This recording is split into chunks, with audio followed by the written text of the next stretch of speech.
uşağını apardı, tövləsini apardı, malını apardı, inin apardı.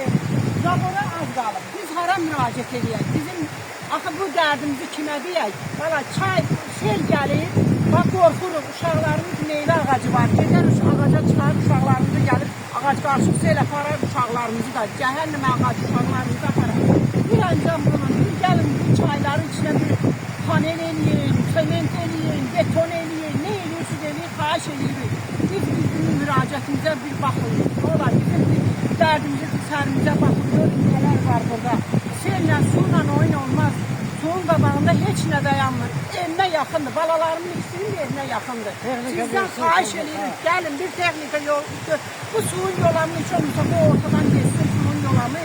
Axı ziyan dəyməsin, nə o yana, nə bu yana. Xahiş eləyirik, gəlin bir əncam görün bu işə.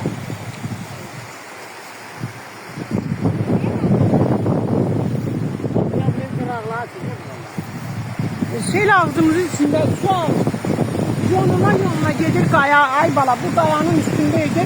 Bu qaya geçti hamımız gedəcəyik.